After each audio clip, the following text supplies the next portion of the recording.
How can social media and video games be used as a tool to solve real-world issues? So they both have very good potential for being used. For example, the second largest wiki in the world is the World of Warcraft wiki. It contains nearly 80,000 articles and is used by 5 million people every month. And then for social media, in 2014, the tragic death of Eric Garner, an African-American man who was put in a chokehold by police officers. It was documented and recorded and posted by the New York Daily News, and it then went viral on social media, which kind of shows how social media can be used for things like that, for spreading the message and really showing people what's happening. And so to introduce my solutions, I'll talk about these further.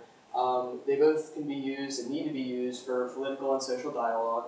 And then, of course, video games can be used to educate people, kids and adults, and also induce creativity. And then social media can be used for fundraising awareness, as can video games. And I'll talk about these things further.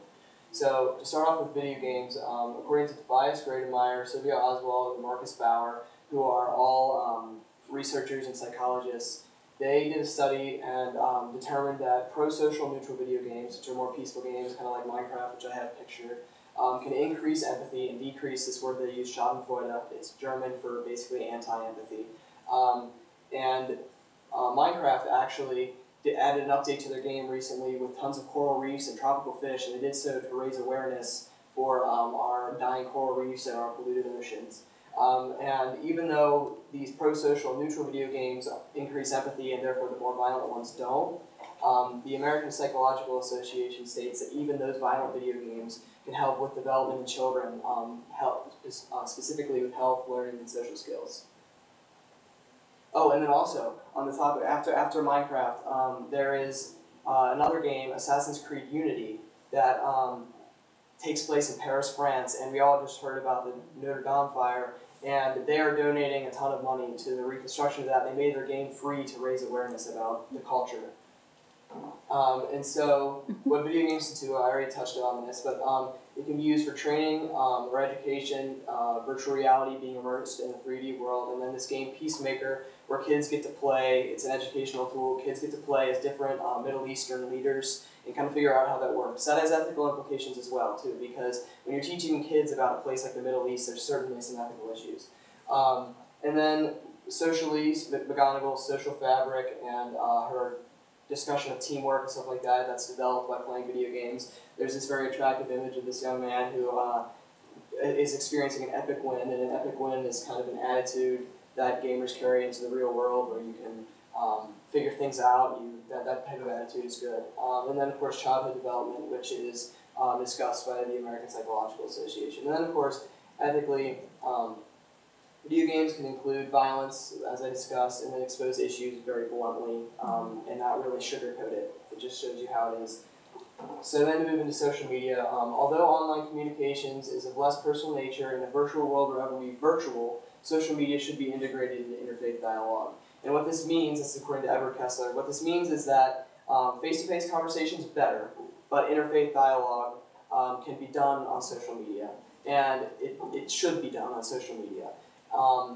But my addition to this is that it doesn't have to do just interfaith dialogue. It can be politics, social discrepancies. People can make these discussions happen not only on religion. They can do all kinds of things. They can talk about politics and different social issues. And then social media, of course, can raise awareness, such as the Black Lives Matter movement and the death of Eric Garner. And then, of course, it's actually on social media, the hashtag Black Lives Matter movement. It's referred to that even outside of social media, which shows its connection to social media and how movements can happen and how big of a piece social media can be for them.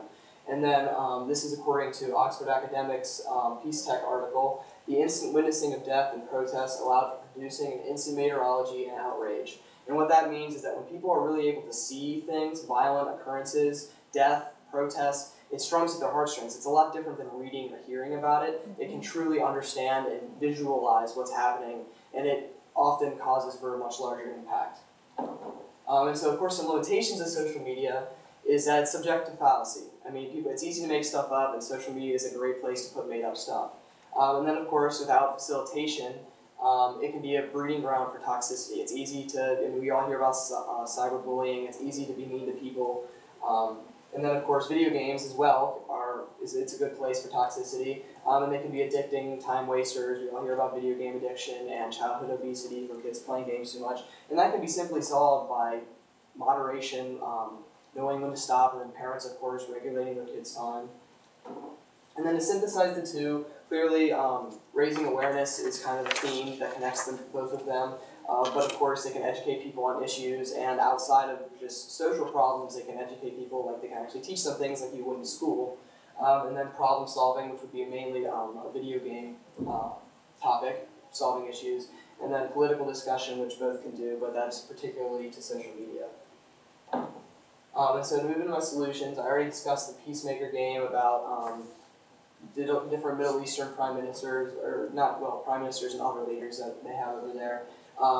And so that's how video games can be used for education. But then there's Earth Games by the University of Washington, hence the UW. And they made a game about climate change that has raised awareness and taught people about the issue. And then Jane McGonigal's Superstruct, as she mentions in her TED Talk, is 8,000 people came together and played the game. They were just playing a video game. And they came up with 500 really good solutions for a lot of different issues.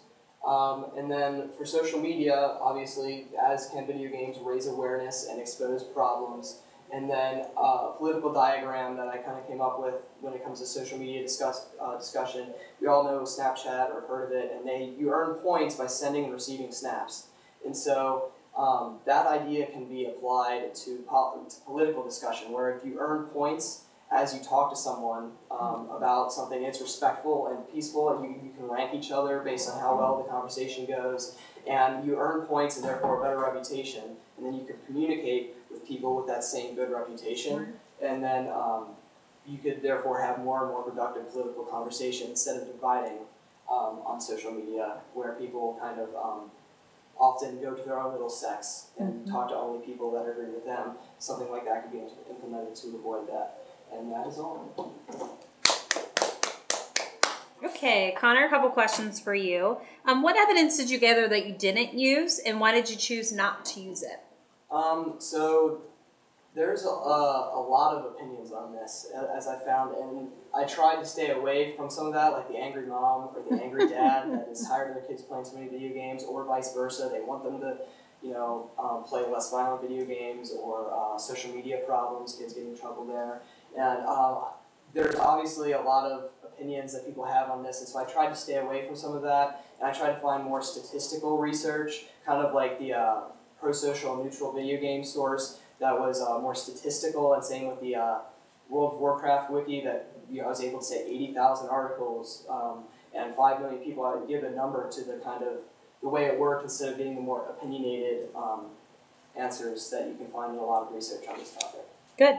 And then if you had more time, what additional research would you conduct related to this issue? I would definitely like to delve into how children are affected, because the more, as a kid who plays video games and uses social media, that's something that was interesting to me. I'd be doing research on my whole topic, but then I'd find myself attracted to the ones that affected childhood development and stuff like that, kind of interested in how it probably affects me. And then, of course, it is largely about kids. I mean, most of the people who play video games and use social media are kids, and so it is very relevant to childhood, and so that's something I would have liked to go farther into, would be childhood.